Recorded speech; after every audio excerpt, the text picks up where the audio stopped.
rock Caitlin Clark PE sneakers. Now, these ones right here are nice.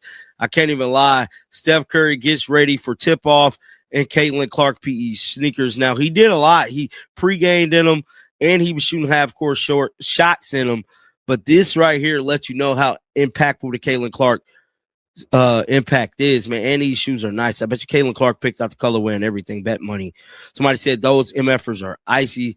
Steph warning Caitlin Clark shoes. It's the ultimate midlife crisis. Oh my God. Look, so many people are just. Caitlin Clark recently gained significant attention across social media after Stephen Curry was seen wearing her custom Nike sneakers during a recent Warriors game. The incident has sparked widespread discussion about the rising star's influence in basketball. The Indiana Fever guard continues to dominate headlines as her signature footwear makes waves throughout the NBA. These particular shoes are player edition releases, specially designed versions not available to the general public. Some critics previously suggested that the sneakers only gained popularity due to their connection to Kobe Bryant's shoe line. We're just haters, bro. Just freaking haters, bro. Caitlin Clark. It's not even funny. Steph Curry wearing the Caitlin Clark PEs. Oh my God. And he was also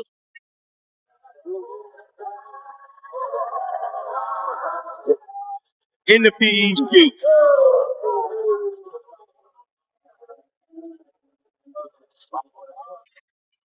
The great Steph Curry, man, rocking the Caitlin Clark PE Kobe 6's dog. However, Clark's personal brand carries substantial influence on its own, and numerous NBA athletes have shown genuine support for the emerging talent. Stephen Curry became the most recent professional to sport Clark's Player Edition sneakers. The custom colorway featured an eye-catching design that many fans praised online. Before the Warriors game tipped off, Curry wore the shoes during his warm-up routine, practicing his trademark half-court shots while wearing Clark's signature kicks. This gesture demonstrates the remarkable reach and cultural impact that the young athlete has achieved in such a short time. The great Steph Curry, man, rocking the Caitlin Clark PE Kobe 6's dog. Legendary moment. Now, that is pretty much the only other news that we got coming out about Caitlin Clark. Really haven't been a whole lot. We still got the WNBA negotiations being talked about, but we have to talk about this Lexi Brown interview that she did with Joy Taylor, speaking about the current state of the WNBA. Let's listen to this. I've leaned in. It's still like they're right on the edge. It's still like they still, it feels like they still have these like claws in the old way of doing things. That is. The shoes received enthusiastic responses from fans, with many commenting on the sleek appearance and unique color scheme that Clark likely helped select. Social media reactions varied widely, with supporters celebrating the crossover moment while others made dismissive comments. Some joked about the situation being a midlife crisis, though most responses were positive. The moment when Curry wore the Kobe 6 Player Editions designed for Clark has been described as legendary by many basketball enthusiasts. Beyond the sneaker news, attention has turned toward the ongoing WNBA collective bargaining agreement discussions. Like they still have these like claws in the old way of doing things that is keeping the league from really taking off. Yeah. And the CBA obviously is a part of this as well. And all leagues have CBA negotiations, and many times other leagues have had stoppages because of the CBA negotiations. So it's not like this is unheard of. Right. But how do you and the players feel about where you guys are with it right now? I think we're in a better spot than we were a few weeks ago, a few months ago, but we are still a very long way away from where. While updates about Clark herself have been relatively quiet recently, the league-wide contract negotiations remain a hot topic throughout women's basketball. Lexi Brown recently sat down for an interview with Joey Taylor to address the current state of negotiations between players and the league. Brown discussed how the organization appears stuck between old methods and new possibilities, preventing the sport from reaching its full potential. The CBA talks are part of this challenge, though work stoppages during such negotiations aren't unusual across professional sports leagues. When asked about the players' perspective on negotiations, Brown explained that progress has been made compared to previous months, but significant gaps remain. From where we want to be. I think the biggest thing is that revenue sharing, which now I feel like people are starting to finally understand what exactly that means. Is like we're not trying to get paid like the NBA guys. We're not trying to get paid $50 million a year. We're trying to get paid a bigger percentage of the money that we're generating. And they're just like, no, like we want you to stay right here where you've always been, and we want you to accept that. And we're just like, no, like we're not going to do that. And if we are going to find a happy medium. The central issue revolves around revenue distribution rather than demanding salaries comparable to NBA contracts. Players aren't seeking $50 million annual deals, but rather requesting a larger share of the revenue they help generate. League officials have reportedly resisted these demands, wanting to maintain the existing compensation structure. Players are requesting transparency regarding finances and ownership details, but Brown described the process as involving considerable avoidance of direct answers. Brown noted that player involvement in CBA meetings has increased substantially compared to the previous agreement. No, like we're not going to do that. And if we are going to find a happy medium, like they have to tell us why. Like, why are you guys not doing this? Why are you not being transparent about the financials? Why are you not being transparent about the ownership groups? Like, it's just it's a lot of runaround. And I'm not in those big meetings, but I'm in like the group CBA meetings.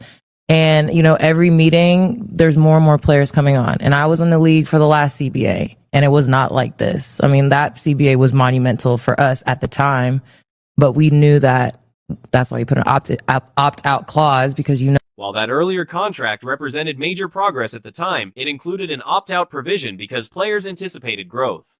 However, the explosive expansion exceeded expectations, happening faster than anyone predicted.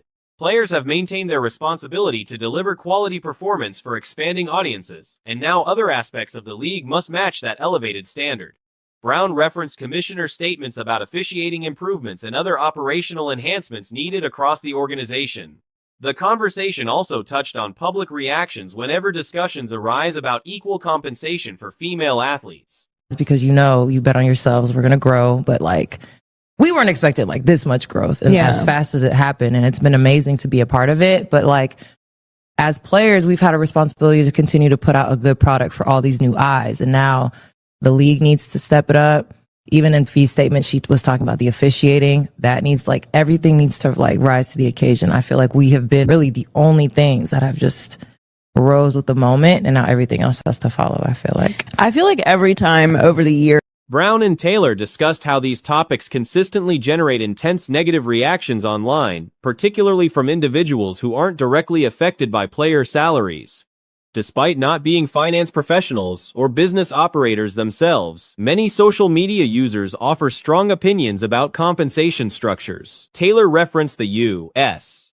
women's national soccer team's earlier fight for equal pay, suggesting that their 2019 World Cup victory marked a turning point for women's athletics overall.